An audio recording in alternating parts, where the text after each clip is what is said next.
Muli po, ako ay nagagalak at makakasama ko po kayo sa programang ito. Maiksi lang ito pero malaman. At ngayon pa lang po, ipinagpapauna ko na sa inyo na ito ay SPG. SPG, Strong Parental Guidance, sa tindi at init ng talakayan na gagawin po natin sa pagkakataong ito. Una ko pong binabati ay si Mr. Eliseo Fernando Soriano na ngayon po ay nadiyan sa Brazil. Brad Eli, kumusta na po kayo? At may payaw ko kay Brad Eli at saka sa kanyang pamangkin na si King of Egypt, si Mr. Daniel Razon.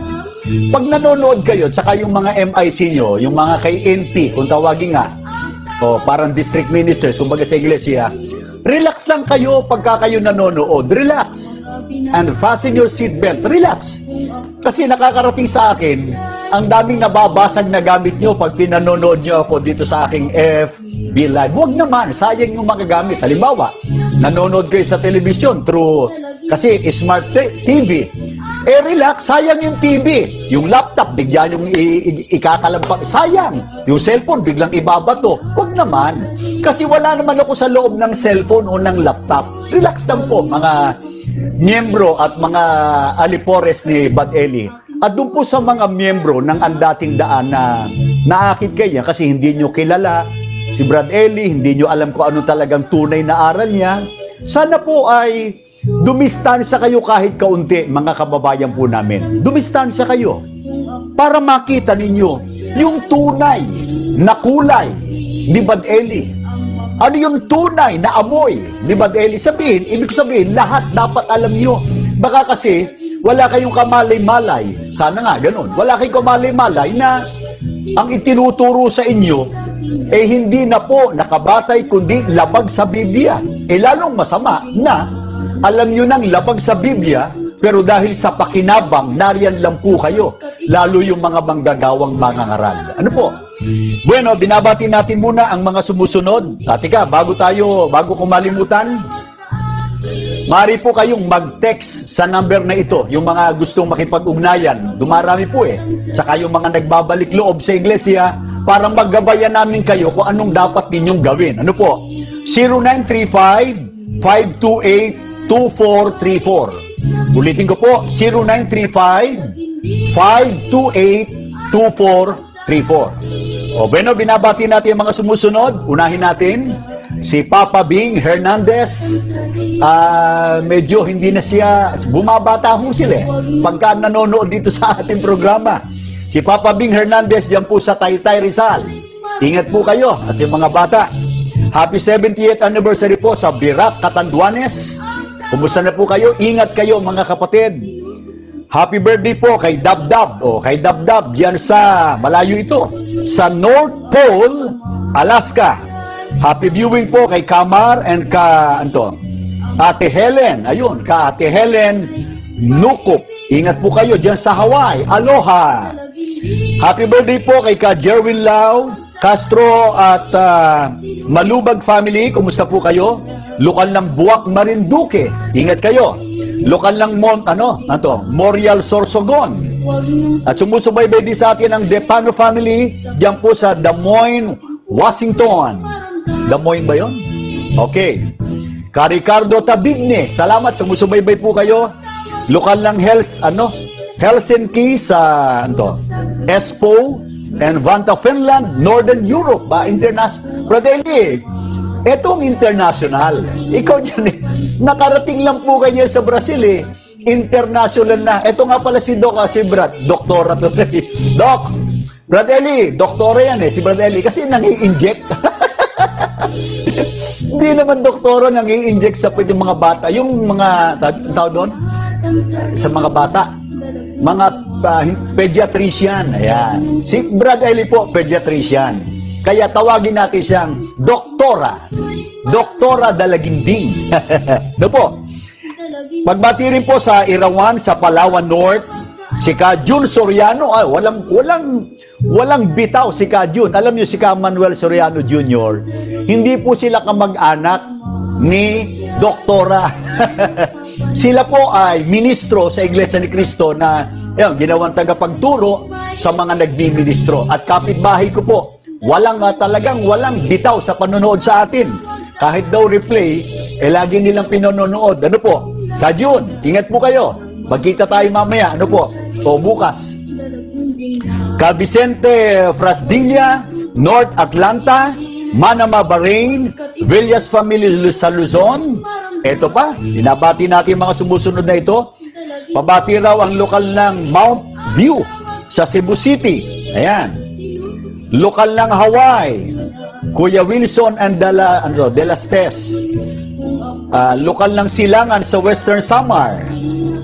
Mr. Eliseo Soriano, rapista kapwa lalaki. Oy, wag yan. Mahirap yan. Lokal ng Kabukyan sa distrito ng Leyte West. Sa Bugo, ayan, sa Bugo City sa Cebu. Ingat po kayo. Binabati ko na rin lahat ng taga North Signal. Ano po?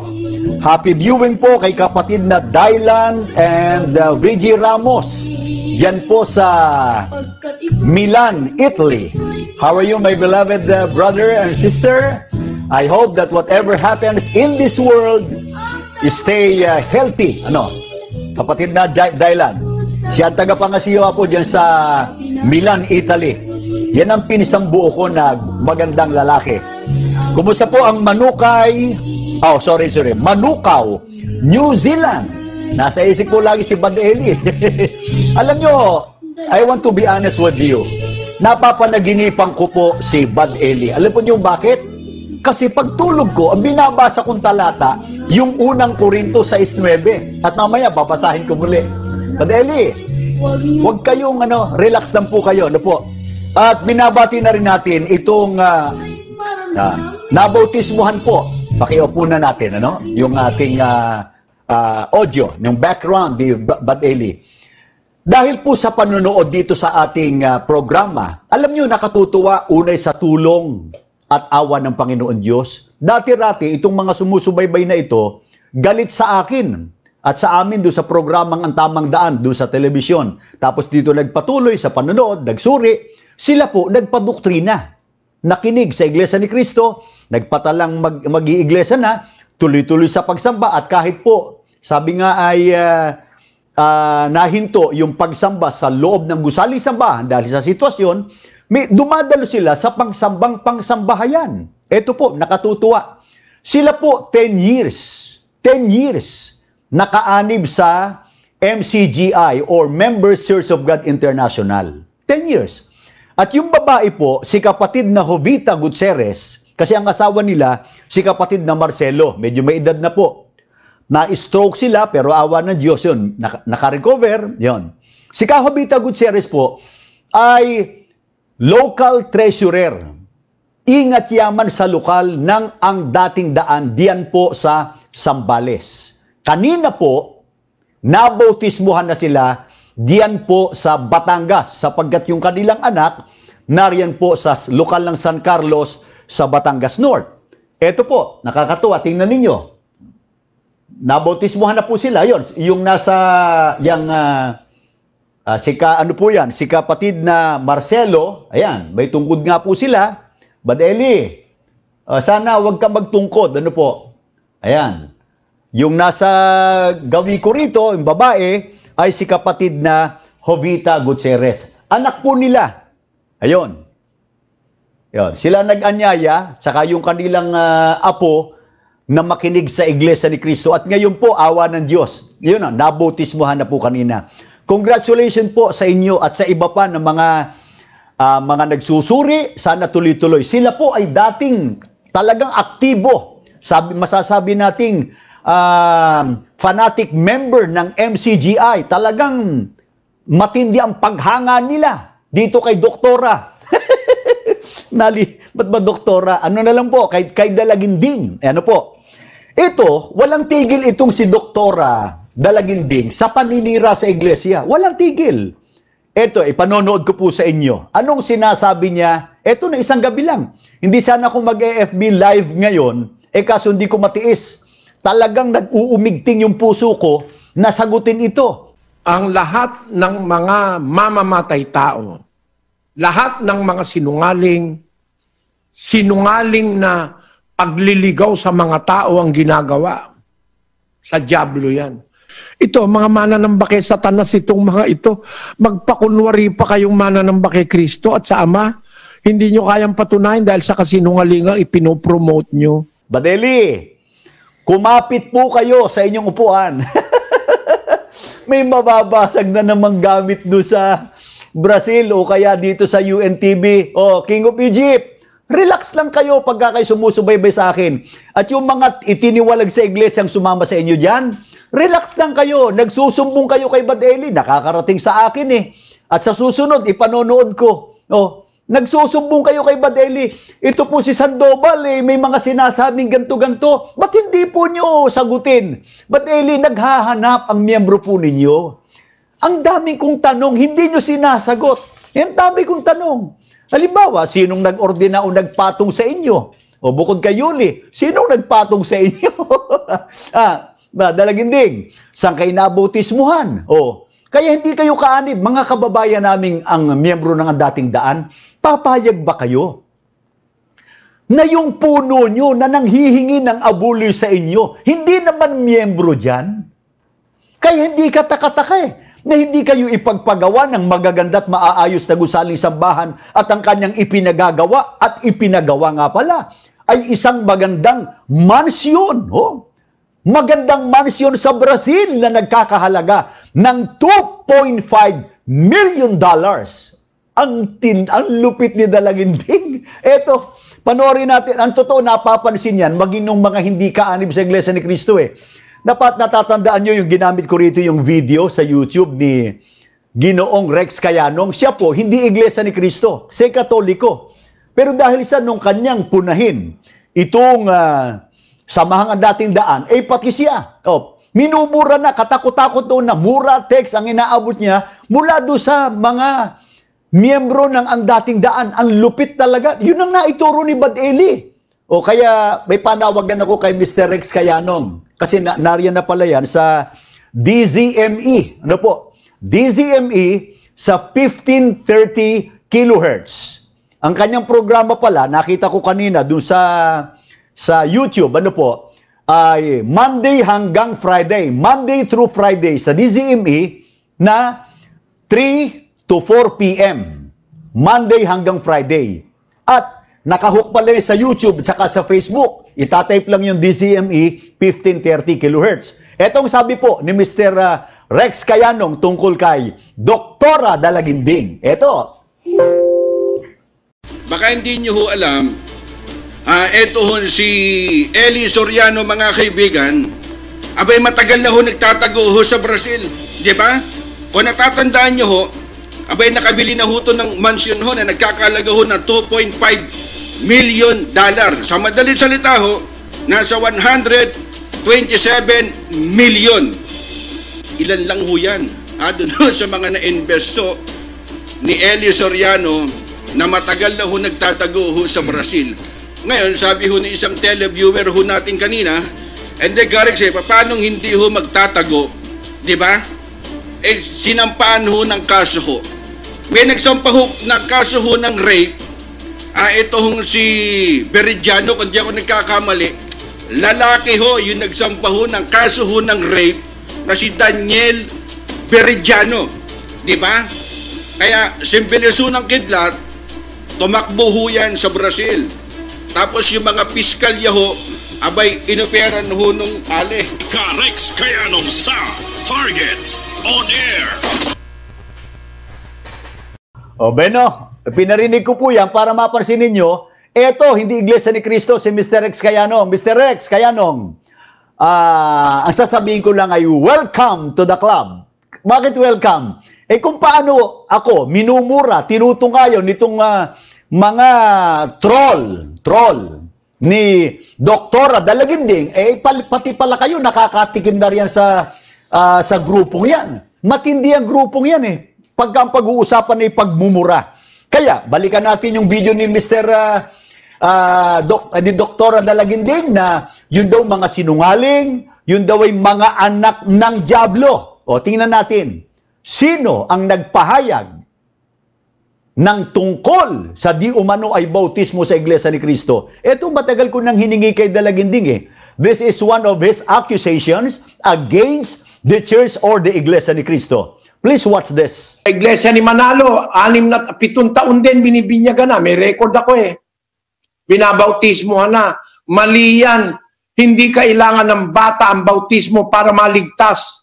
At hindi kailangan binyagan yung bata na 5 taon, 6 na taon, 7 taon, kagaya nung ginagawa ng Iglesia ni Manalo. Tindi nitong mga ito. Nagsasabing sila raw ay totoo.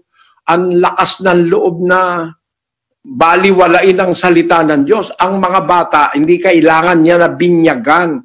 Meron daw siyang record na dito raw sa Iglesia ni Cristo, di umano, binabautismuhan ng 5, 6, and 7 years old. Brad Eli, nung ko pa hinahanap sa inyo nasan yung record? Nasan? Nasan ang record? Kaya may tanong ako sa mga kapatid sa Iglesia ni Cristo na itinanong ko noon, itatanong ko uli ngayon. Sumagot kayo, mga kapatid.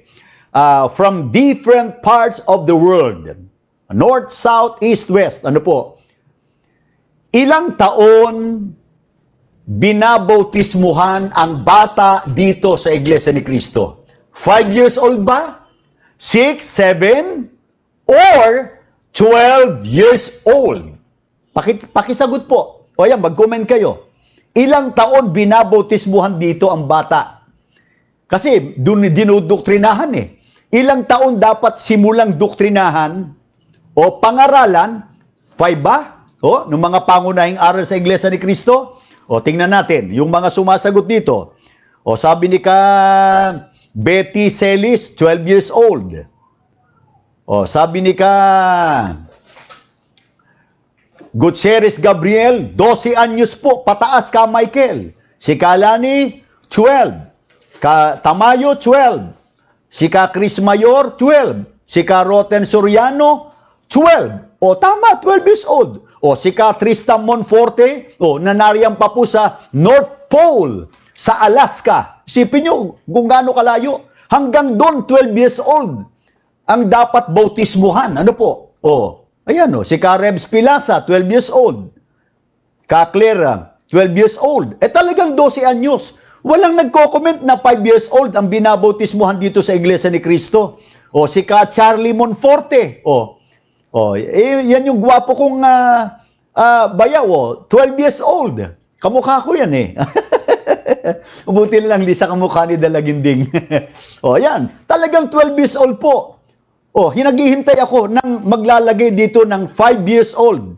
Sabi ni Rafael Orense, congratulations nga pala, 12 years old, pataas ang maaaring bautismuhan. Sabi ni Net Cadyat at saka ni Lucas Monfort, sumusubay ba yung aking mga in-laws?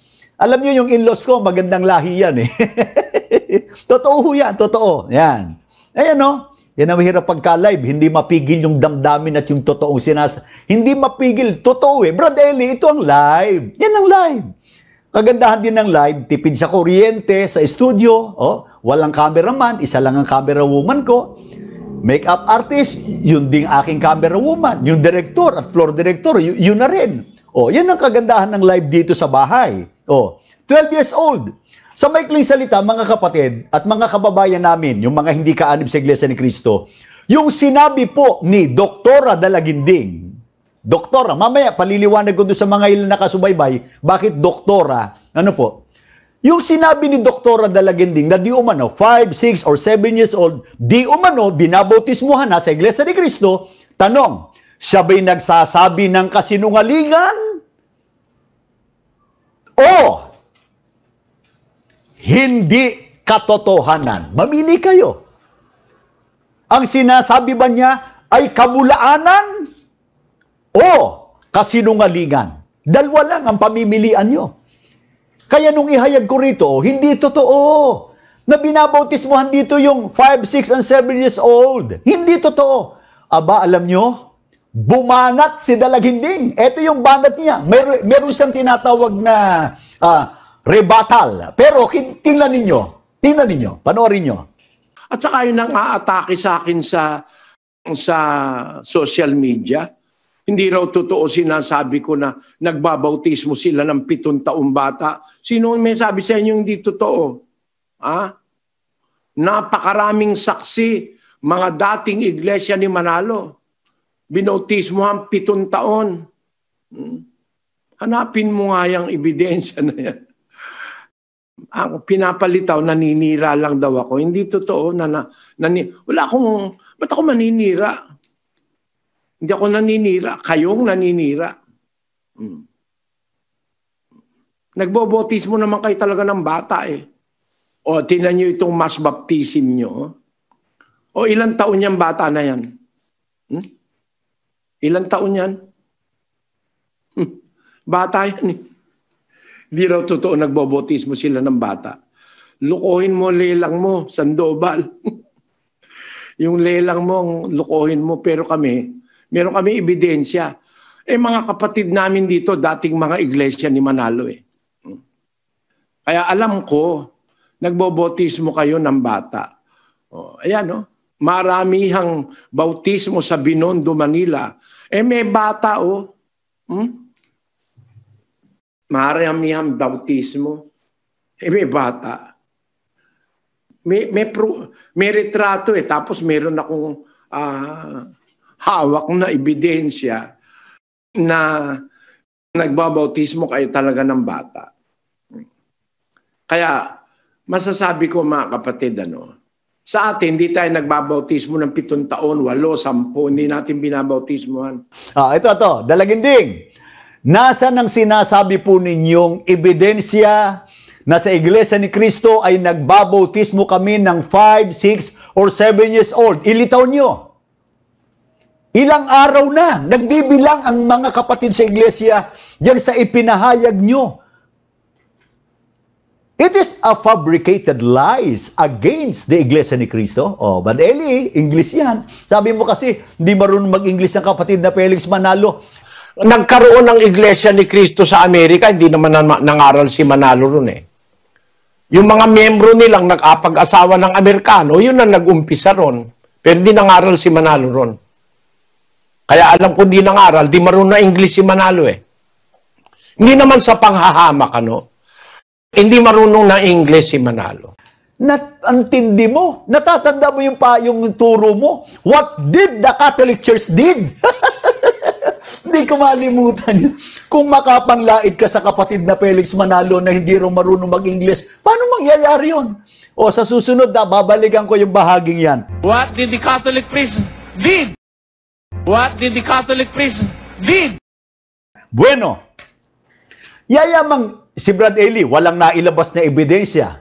Mag-iisang buwan na po na dito raw binabautismuhan yung bata na 5, 6, or 7 years old. Kaya, ano ang matibay na ebidensya ang inihahayag lang po nito? Sabay nagsasabi ng kasinungalingan o hindi katotohanan? Matatalino po kayo magdesisyon.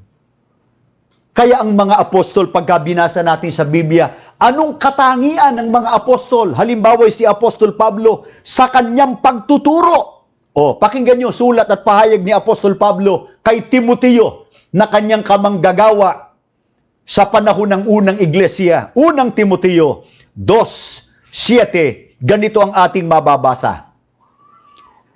Na dito'y itinalaga ako na tagapangaral at apostol. Sinasabi ko ang katotohanan. Hindi ako nagsisinungaling. Guro sa mga hintil sa pananampalataya at katotohanan. Yan po ang katangian ng tunay na sugo ng Panginoon Diyos. Ano sabi ni Apostol Pablo? Hindi ako, sinasabi ko ang katotohanan. Hindi ako nagsisinungaling. Kaya sa lahat ng sumusubaybay po sa akin, pagka mayroong kayong kilala na pastor, puno ng isang samahang pangreliyon, kayo mismo napatunayan nyo na siya ang kanyang itinuturo at sinasabi ay hindi katotohanan. Paano kayo maniniwala sa ganyang uri ng tagapagturo at tagapangaral? At pagka napatunayan nyo mismo, kayo mismo napatunayan nyo na siya'y nagsisinungaling. Kaninong anak yan? Biblia po uli. Juan 8:44, kasi sabi ng miyembro ni Bad Eli, ni very bad Eli or ni Dr. Dalaginding, ako raw hindi nagbabasa ng talata. Anong hindi nagbabasa? Juan 8:44. Kayo'y sa inyong amang dyablo. Bad Eli, pakinggan po ninyo. Dadalangan ko ang pagbasa. Ang nagsasalita ang Panginoon Kristo, makinig po kayong mabuti. Dadalangan ko. Kayo'y, talaga ang tinutukoy kayo, Bad Eli. At saka si King of Egypt, ulit. Kayo'y sa inyong amang dyablo. At ang mga nais ng inyong ama ang ibig ninyong ibigin. Siya'y isang mamamatay tao buhat pa ng una at hindi nananatili sa katotohanan sapagkat walang katotohanan sa kanya. Pagka nagsasalita siya ng kasinungalingan, ay nagsasalita siya ng saga ng kanya sapagkat siya'y isang sinungaling at ama nito. Kaninong anak po ang sinungaling? Sabi ng Panginoon Kristo, kayo'y sa inyong amang dyablo. Kaya pag sinungaling, tama yung binanggit kanina ni Dr. Dalaginding sa unahang video. Ang gayon daw po ay anak ng dyablo. Sa tindi ng dami ng mga ipinahayag ni Bad Eli laban sa Iglesia ni Cristo, different fabricated lies, paano ko ngayon sasabihin si Bad Eli ay anak ng dyablo? Bad Eli, wag po kayong magagalit sa akin.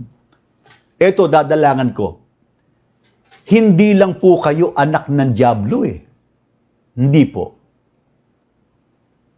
Kayo po ang tatay ng dyablo. Huwag po kayong magagalit. Baka nagbabasa kayo ng laptop, wag. O kaya nanonood kayo nga sa Smart TV, si Mr. Daniel Rason, wag. Huwag niyo sisipain yung TV na Smart TV. Sayang naman. Ipadala niyo sa akin. Kasi wala akong ganung malaking TV. Baka sabihin niyo, ang yaman ko. Itong TV na to, Bad Eli, Itong TV na to, tingnan yung rehistro. Ang nakarehistro ito, Iglesia ni Cristo. O, di ba? Tanungin yung asawa ko. Hindi ito akin. Dito pagka-pag-aari ng iglesia, ultimong maliit na bagay sa iglesia nakarehistro. Sa inyo. Bakit ganon? Yung mga lupain sa inyo nakarehistro, yung mga iba't ibang uri ng mga businesses sa inyo nakarehistro, samantalang galing sa abuloy ng inyong samahan o ng inyong reliyon. Ang lupit nyo, Bad Eli. Ang lupit nyo. Nasaan ang katarungan, Bad Eli? Sa ginawa nyo niya sa inyong miyembro. Mga miyembro ng dating daan, gumising kayo. Gumising kayo. Gumising kayo. Dumistansya po kayo. Ganyan po ang ginagawa sa inyo ng inyong punong mga ngaral. Kaya balikan natin. Kumustahin natin itong si Daniel. Alam niyo si Bad Eli kung magmura ang tindi ang lutong. Sino raw po ang hahatol sa labas? Ang liwanag sa nasa labas, si Manalo ang hahatol. Gago!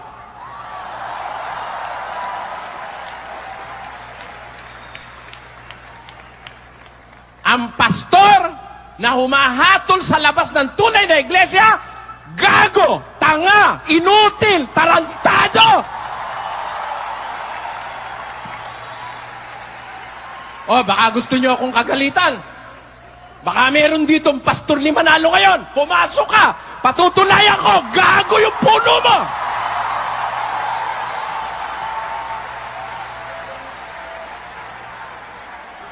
Sino ang paniniwalaan nyo, mga kababayan? Ang Diyos o si Manalo? Sumpain ang maniniwala kay Eranio Manalo at sa kanyang lahi! Sumpain kayo! Etong si Mr. Daniel Rason, si King of Egypt, eto pagsamba nila. Mr. Daniel Rason, pasensya ka na. Religion.tv. Kaya pala kahit namin liwanag noong katwiran na sinasabi sa atin, hindi na maintindihan, hindi na makita at magbibigay na ng tutol ng gago. Ano tinututulong sinusulan mo ngayon? Kung hindi ka gago, ano sinusulan mo ngayon sa amin? Ay, pakiyahin sa kailangan ng mga yan. O hindi ka ako mga, ano sinusulan mo? Hindi ka ako ka. Diba? Kasi yun na kasi, ano sinusulan mo? Ay, di wala. Pero sinusulan ka. Hindi ka ako talaga. Eh, susulan ka ako ito eh. Ay, bakit? Pagkakamalinin yung mga kapatid, kung meron gusto kumulit ka sa iyo, nasako yung mga yan. Lumabas kayo kayo dito. Kako ka kami ang talaga.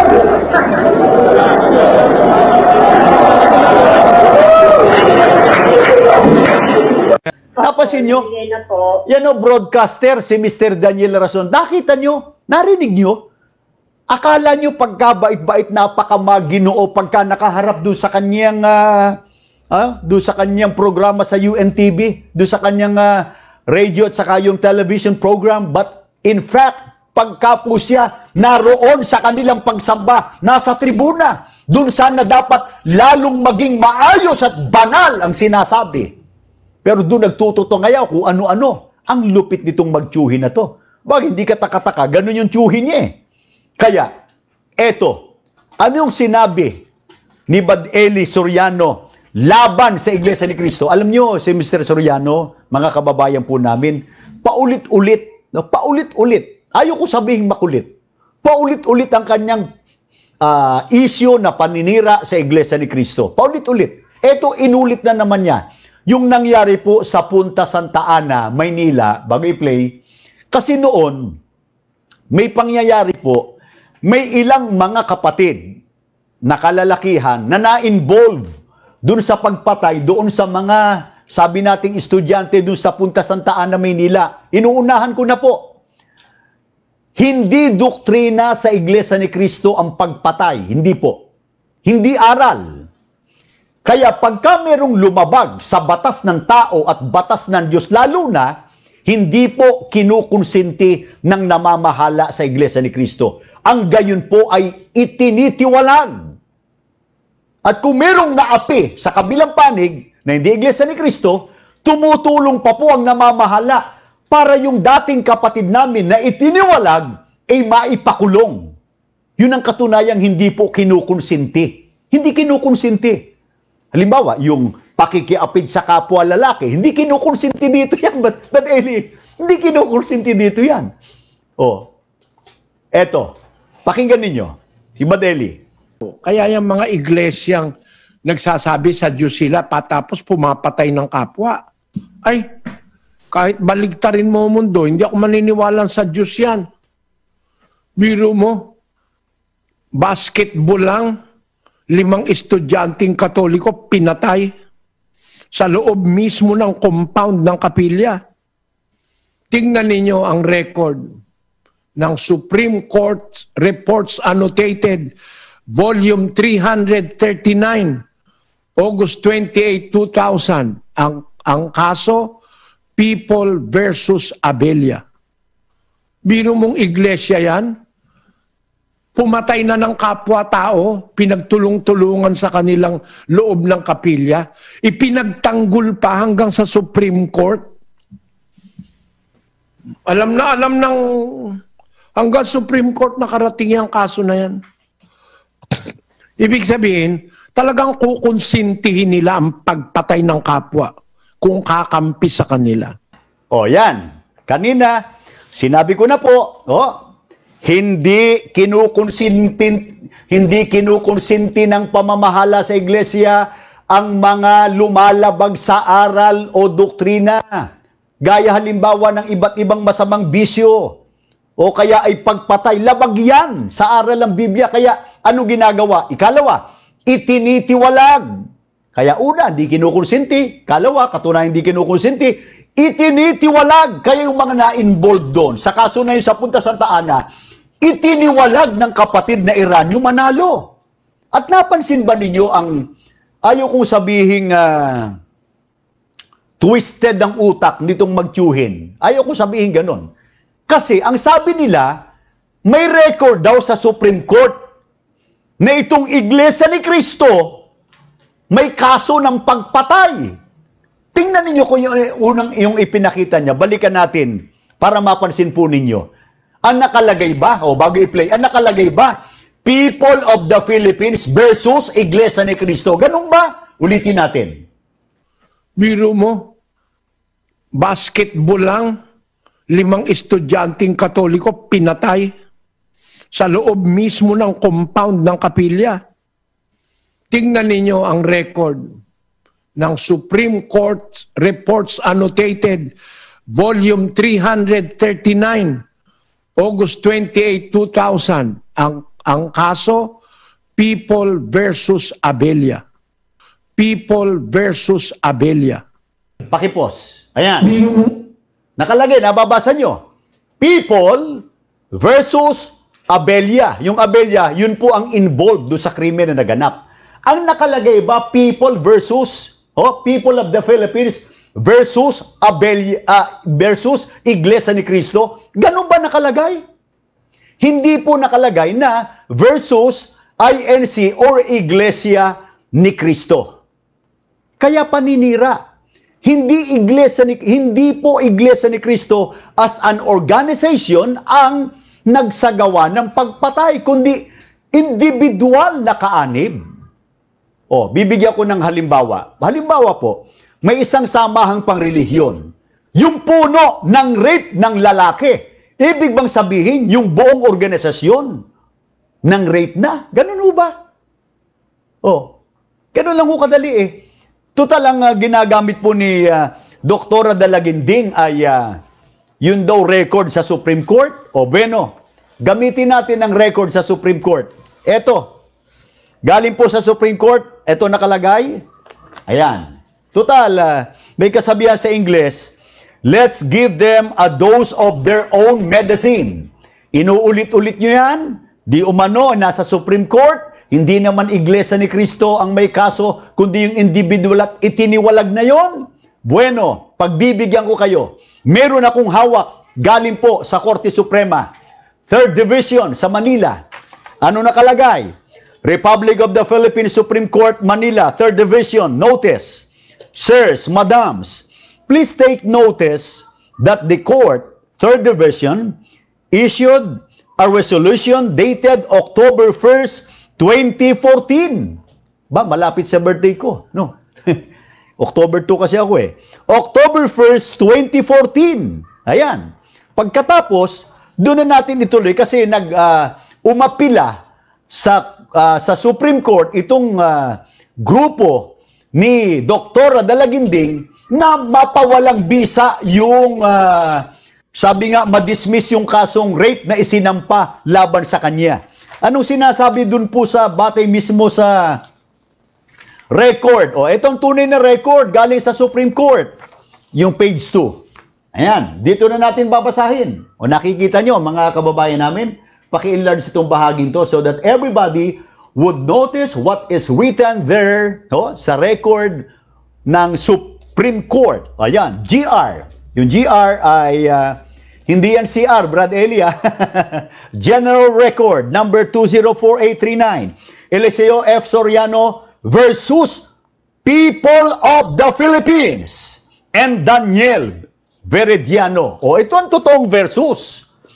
People of the Philippines, magkakampi yung Daniel Veridiano, ang kalaban, Eliseo F. Soriano. Tuloy natin. Eliseo Soriano is known as the supreme head of the Church of God International or ang dating daan. One of his followers, Daniel Veridiano, pansinin po ninyo, take note, Daniel, hindi ho babae ho, lalaki ito. Daniel Veridiano, who worked as the Assistant General Secretary of said church, filed 2 criminal cases for rape against him, docketed as criminal case numbers 06-3898M and 06-3899M. However, on the date of the scheduled arraignment, Soriano did not appear. At pagdating doon sa last page, yung kanilang paghahabol na mapawalang bisa yung rape case na 2 counts laban po dito kay Mr. Soriano, anong nakalagay doon? Wherefore, the petition is denied. Hindi tinanggap yung paghahabol ninyo sa Supreme Court na maibasura o mapawalang bisa yung 2 counts of rape na ginawa ni Bad Eli sa kapwa lalaki. Yan ang nasa Supreme Court. Binabasa ko lang po. Kaya, ang totoo, yan po ay nalathala maging doon sa mga pahayagan. Pahayagan, nalathala yan. At bago ko po basahin, Brad Eli, umupo kayong mabuti sa inyong upuan. Kumapit kayo, baka mahulog kayo. At yung lahat, this is a very, sabi nga ay SPG, Strong Parental Guidance. Ang patnubay ng magulang kailangan. Baka may mga bata po na nanonood sa akin ngayon kasi ang ginagawa ng marami ay family hour pagka nanonood dito sa aking programa. Ito po ang payo ko muna. Pansamantala, palayuin yung mga bata kasi hindi nila ito dapat marinig. Matindi ito naglalagablab, nag-iinit itong babasahin kong dyaryo na diyan nalathala yung pangyayari doon sa ADD Convention Center na doon naganap, Brad Eli, ang hindi inaasahan. Eto, basahin natin. Yung Bulgar. Ayan, pakilaki ng konti. Ayan. Lalaking biktima. Ayan, Bulgar. Kailan niya nalathala? October 3. Ba, tapos yung birthday ko. Kanina, October 1, di ba? Ito naman, October 3. October 3, 2005. Ayan, Bulgar. Lalaking biktima, pumiyok. Brother Eli, kinasuhan ng rape. Ayun. At doon sa susunod pa, medyo hahaba tayo. Pero, basahin ba natin? Basahin na natin. Total, yan ang gusto ni Bad Eli. Yun daw merong siyang mga ebidensya. Ito, nalathala sa pahayagan. Basahin na natin. Naharap sa panibagong kontrobersya ang leader ng Andating Daan, ADD na si Brother Eli Soriano, makaraang akusahan ito ng panghahalay at panggagahasa ng isang dating mataas na opisyal ng nasabing samahan.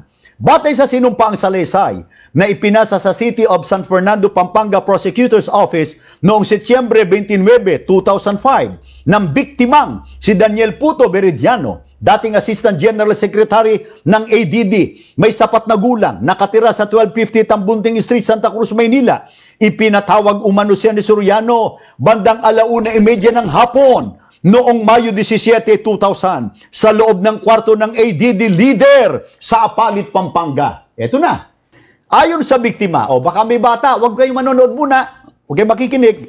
Ayon sa biktima, inutusan umano siya ni Soriano napunasan ng katawan nito at nagpamasahe, pero hindi lamang umano ito ang ipinagawa sa kanya dahil inutusan umano si Veridiano ng sospek, Brad Eli, na himasin ang kanyang ari at pinahiga pa siya nito. Sa salaysay pa rin ng biktima, pinilit umano siyang idapa ni Soriano at pinagparausan siya sa puwet. But Eli, nasa ng hustisya sa pangyayaring ito? But Eli, nasa ng katarungan? But Eli, humihiyaw ang hustisya, But Eli. Ituloy natin. Idinagdag ng biktima na naulit umano ang insidente noong Hunyo 8, 2001, bandang 3:00 ng hapon sa nasabing lugar. Inakusahan din nito ang pinuno ng ADD na ginawa rin ang nasabing krimen sa iba pa nilang kasamahan. Niliwanag ng biktima na ngayon lamang ito nagkaroon. Teka, natatawa talaga.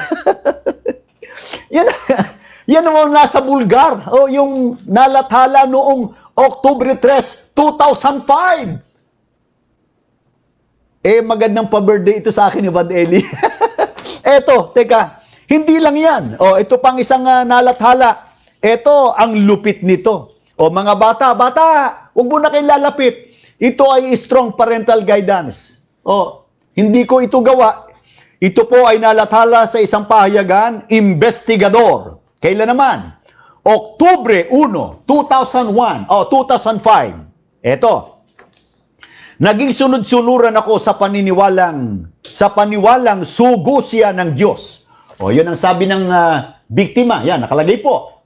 Title, miyembrong lalaki ni-rape sa puwet ni Brother Eli. Ito si Brother Eli. Kaya tinatawag ko siya ngayon doktora. Nang-i-inject. O, di ba sa pigi pagka ano? O, Brother Eli, yung TV, wag yung sisipain, no? Sayang. O, Daniel Rason, baka naman wasak-wasak na yung laptop nyo rin pag pinanonood niya. Relax lang kayo. O, mga kababayan namin, at yung mga miyembro ng dating daan, sana po dumistansya kayo. Dumistansya kayo. Kasi pagka masyado kayong nakatutok, ano po, hindi nyo makikita, may nangyayari na pala. O, ito, tuloy natin. O, ang sumulat, Grace Berhel. Sinusunod ko ang lahat ng kanyang nais dahil sa paniniwalang sugo siya ng Diyos at kailangang sundin ang kanyang utos.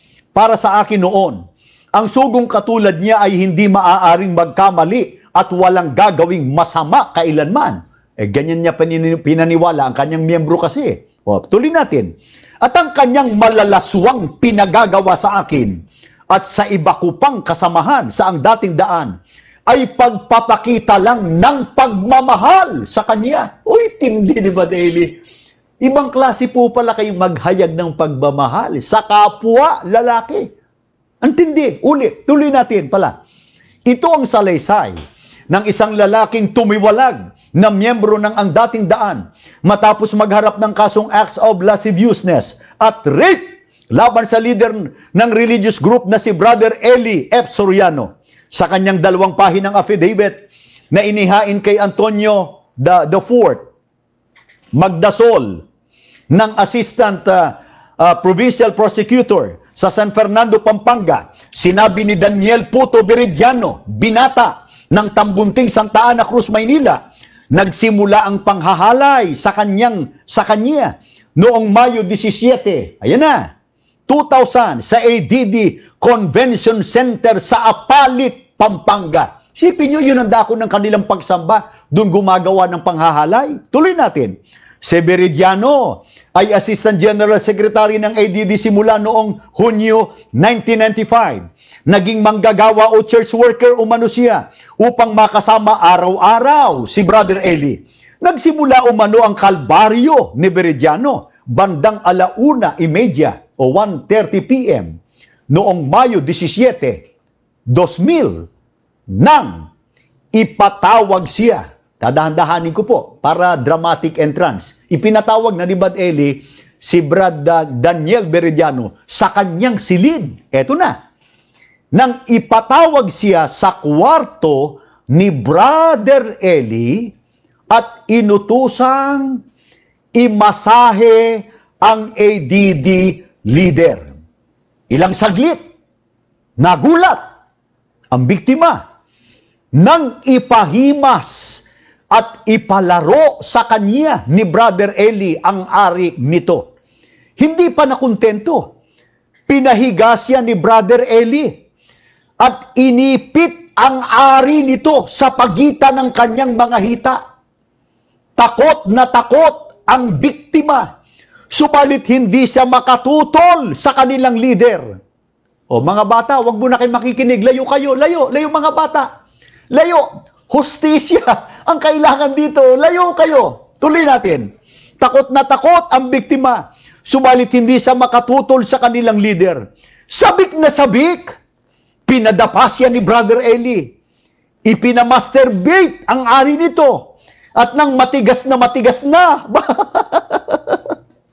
ay pilit na ipinasok sa kanyang puwet. Muling naulit ang panghahali ni Brother Eli kay Beridiano noong Hunyo 8, 2001 sa silid ng religious leader bandang 3:00 ng hapon. Gaya ng una, Muling nagpamasahe muna sa kanya si Brother Eli. At nang mag-init, nag-iinit pa pala si Brother Eli. At nang mag-init, ay ginamit uli siya sa puwet na pinahira ng lotion. Nasa lang katarungan, Brother Eli? Nasa lang hustisya rito? Huwag niyong babatuhin yung inyong laptop or kaya yung inyong TV, wag. Yung cellphone, huwag ibabato, sayang. Brother Eli, gaya ng una, asa na ba ako? Ba't may lotion? Gumagamit pala ng lotion si Brother Eli, no? Muling nagpamasahe muna sa kanya si Brother Eli at nang mag-init ay ginamit uli siya sa puwet at pinahira ng lotion. Sinabi ni Veridiano na bukod sa kanya, ginagawa rin umano ito ni Brother Eli sa ibang kamiyembro sa relihiyon. Ang matindi, ipinapakita pa ito ni Brother Eli sa kanila na parang hindi nahihiya. Minsan, ikinikis-kis niya ang kanyang paa sa genitals ng iba naming kasamahan. Paghawak ng mga ari ng iba. Pag-utos sa amin na i-masturbate ang kanyang ari. O di kaya'y uutusan niya ang ilan sa amin na mag-masturbate sa harap niya, ani Veridiano. Mga kababayan namin, magseseryoso po ako sa bahaging ito. Kung kayo ay miyembro ng Samahan Dating Daan, ba't kayo nananatili riyan? Bakit? Bakit po? Diyan ba kayo sasama yung mga nanonood at nakikinig sa kanyang programa na ginagamit ang iba't ibang platform o yung platform sa social media, YouTube, Twitter, Facebook, IG at iba't iba pa? Yan ba ang paniniwalaan ninyo? Yan ba? Kaya siya tumakas patungo sa Brazil at hindi makabalik dito sa Pilipinas sapagkat alam niyang meron siyang matindi at napakabigat na kaso na kinakaharap. Yan ba ang sugo o tunay na sugo ng ating Panginoon Diyos? Kaya doon sa isang dyaryo, ano sabi doon? Pakisuyo, ayan yan, no? Kita nyo, sugo ng ang dating daan, sa puwet dumaan. Brother Eli, ano bang relihiyon talagang itinataguyod nyo? Ba't kung saan-saan kayo dumadaan, ha? Ano ba yan? Ang dating daan, hindi dapat ang dating daan yan eh. Ano yan eh? SPD, di ba? SPD. Dapat ganun eh. Kasi nakalagay sa puwet dumaan. O kaya, dalawang ulit umanong hinalay. Dalawang ulit umanong hinalay at inuring. Inuring ni Soriano sa puwet si Veridiano. Ang lupit. Brother Eli, asan ang katarungan niyang ginawa niyo? Asan? Kaya kung meron tayong tinatawag na manghuhula dito sa Pilipinas, di ba kilala nyo si Madam Auring? Di ba Madam Auring? Kilala nyo eh. Kaya itong si Brother Eli, sabi nung nagko-comment, ano kayang pwedeng itawag natin dito kay Brother Eli? Kaya dito kay Dalaginding. Doktora Dalaginding kasi nang-i-inject. Ngayon naman ng uring. Ano pwedeng itawag dito? Ano kayang pwedeng itawag dito natin? Kaya Doktora Dalaginding. Pwede natin sigurong tawagin ito na kasi si Madam Auring, di ba sikat na sikat? Ito si Badeli, pwede nating tawagin Madam Uring. Okay, Doktora Uring. Ang lupit, Badeli, asan ang katarungan yan? Tapos kung makapanira kayo sa sugo, sa kapatid na Felix Manalo, at sa mga ministro, at ngayon ang matindi niyong sinisira ng kapatid na Eduardo Manalo, kayo ba'y mayroong karapatang mangaral ng salita ng Panginoon Diyos sa ganyan? May mga nagko-comment, nagsasabi sa akin, ganito bakit daw kahalayan ang tinatalakay ko at hindi talata ng Biblia? Una, sagot ko ito, hindi ako ang gumawa ng kahalayan. Ang gumawa ng kahalayan, at yan ay nasa Supreme Court, ay si Mr. Eliseo Fernando Soriano. Siya po, yung puno ng Samahan Dating Daan na ngayon ay nasa Brazil. Nang ikinakatwirang kaya raw siya nasa Brazil, para daw magturo at mangaral para matupad ang hula. Mali! Kaya siya nasa Brazil para takasan ang kasong rape at iba pa na mga kasong ipinataw sa kanya. Ngayon, sinasabi nyo, kahalayan yung tinatalakay ko rito, hindi talata ng Biblia. O simple uli ang sagot ko. Eh di magbasa tayo uli ng talata ng Biblia. Eto, pakinggan nyo sa Levitico o sa unang Korinto 6:9. Talata ng Biblia ito. O, basahin natin. Ang mga hindi matuwid, unang Korinto muna, 6:9. Ayan. Eto, sundan nyo ako. Ang mga hindi matuwid ay hindi magmamana ng paghahari ng Diyos. Hindi ba ninyo alam yan? Huwag kayong magpadaya. Ang mga nakikiapid, ang mga sumasambat sa Diyos-Diyusan, ang mga mangangalunya, ang mga bakla, ang mga bakla, ang mga bakla, ang mga bakla. At hindi ba nakaalis yung mata ko ron? Yan. Ang mga bakla, ang mga gumagamit sa kapwa lalaki. Ang mga gumagamit sa kapwa lalaki ay hindi magmamana ng paghahari ng Diyos. Talata po ng Biblia yan. Na ano, yung mga bakla gumagamit sa kapwa lalaki ay hindi magmamana ng paghahari ng Diyos. Hindi lang yan. Talata uli ng Biblia, Levitico 18:22. Bate po sa The Living Bible. Dadalangan ko ang pagbasa. But Eli, buo pa ba yung telebisyon ninyo? Manood kayo mabuti. Talata ng Biblia. Homosexuality is absolutely forbidden, for it is an enormous sin. Kaya meron akong napakatagal na hamon dito kay Bad Eli Soriano. Ang tagal na po, uulitin ko. Bad Eli, sana kibuin nyo ito. Total, kinibu nyo yung tungkol sa bautismo eh. Ano, eto ang kibuin nyo, uulit-ulitin ko.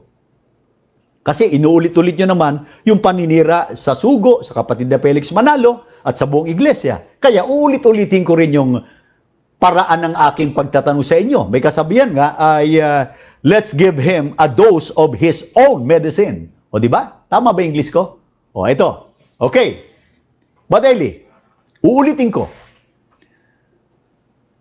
Ang matagal ko nang sinasabi at babanggitin ko po uli sa inyo ngayon. Pwede po bang itaas nyo ang inyong kanang kamay? Itaas nyo ang inyong kanang kamay na nakaharap sa kamera. At sabihin nyo ng buong tindi at buong giting na sabihin nyong sumpain man ako ng Panginoon Diyos na makapangyarihan sa lahat, ang Diyos na lumalang ng langit at ng lupa, hindi ako bakla. Wala kaming relasyon ni Yuli. Sabihin nyo ngayon. At habang sinasabi niyo ay nakapatong kayo kay Yuli, nakapatong ang inyong kamay sa Biblia. At sabihin nyo, hindi ako bakla. Sabihin nyo.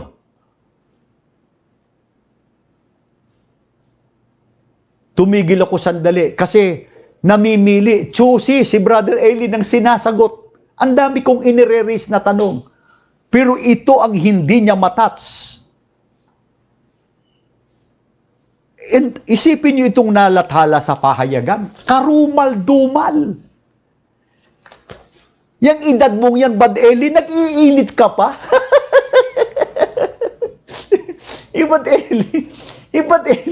Yung babae, di ba, pag may tinatawag na nagme-menopause, siya nag-iinit. Ang tindi.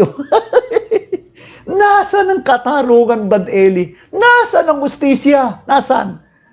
Kaya kung hindi kayo guilty, this is my challenge. Bumalik kayo dito sa Pilipinas. Harapin nyo ang kasong yan. Harapin nyo. If you are not guilty beyond reasonable doubt, bumalik kayo dito sa Pilipinas. Pero yung pagtakas nyo at pagtatago dyan sa Brazil, alam ng buong mga mamamayang Pilipino, ba't kayo nariyan? Ba't kayo nariyan? Kawawa yung mga napagsamantalahan ang mga manggagawa. Isipin nyo, yan ba ang tunay na paraan ng pagpapadama ng pagmamahal? Puntahan natin si Apostol Pablo. Ano katangian ni Apostol Pablo bilang tunay na sugo ng Panginoon Diyos? Ito katangian po, mga kababayan, ng tunay na sugo. Ihambing nyo si Brad Eli Soriano. Ikalawang Korinto sa 12:17 hanggang 19. Nagsamantala ba ako sa inyo sa pamamagitan ng sino man sa kanila na isinugo ko sa inyo? Yun ang tanong ni Apostol Pablo. Nagsamantala ba ako sa inyo sa pamamagitan ng sino man sa kanila na isinugo ko sa inyo? Ipinamanhi ko kay Tito at isinugo kasama niya ang isang kapatid. Ito pa, nagsamantala ba sa inyo si Tito? Yun ang tanong ni Apostol Pablo. Nagsamantala ba sa inyo si Tito? Hindi ba namuhay kami sa iisang espiritu? Hindi ba namuhay kami sa gayon ding mga hakbang? Muli, iniisip ba ninyo na kami ay nagtatanggol sa aming sarili sa inyo? Sa harap ng Diyos, kami ay nagsasalita kay Kristo. Minamahal, ginagawa namin ang lahat ng mga bagay para sa inyong ikatitibay. Ano po ang katangian ng tunay na namamahala sa iglesia o sa bayan ng Panginoon Diyos? Sa pansa narinig nyo, malayong-malayo. Si Madam Uring, si Doktora Dalaginding, napakalayo. Sapagat ayon kay Apostol Pablo, nagsamantala ba ako sa inyo? At maging si Tito, nagsamantala ba siya sa inyo? Hindi ba't namuhay kami sa iisang espiritu? Ano yung iisang diwa o isang espiritu na kanilang paraan ng pangangasiwa sa mga kapatid sa iglesia? Ang sabi sa talata, minamahal, ginagawa namin ang lahat ng mga bagay para sa inyong ikatitibay. Kaya ang namamahala dito sa Iglesia ni Cristo, hindi po nagpapahina at nagdudulot ng katitisuran. Hindi po. Ang amin pong tagapamahalang pangkalahatan, ito ang sinasabi namin sa lahat ng mga hindi kaanib sa Iglesia ni Cristo. Sila po ang aming inspirasyon. Sila po ang nagdudulot ng tatag, lakas ng loob. Sila ang umaaliw sa amin sa panahon ng pandemya at kapighatian. Sa pamamagitan ng kanilang walang sawang pagtuturo, pagpapadama ng pagmamahal sa buong iglesia, sa mga ministro, sa mga may tungkulin, sa mga sambahayan at sa individual na kaanib sa Iglesia ni Cristo. Kaya walang makasusumbat. Ulit. Walang makasusumbat. Isa pa. Walang makasusumbat sa amin pong tagapamahalang pangkalahatan o sa kapatid na Eduardo Manalo.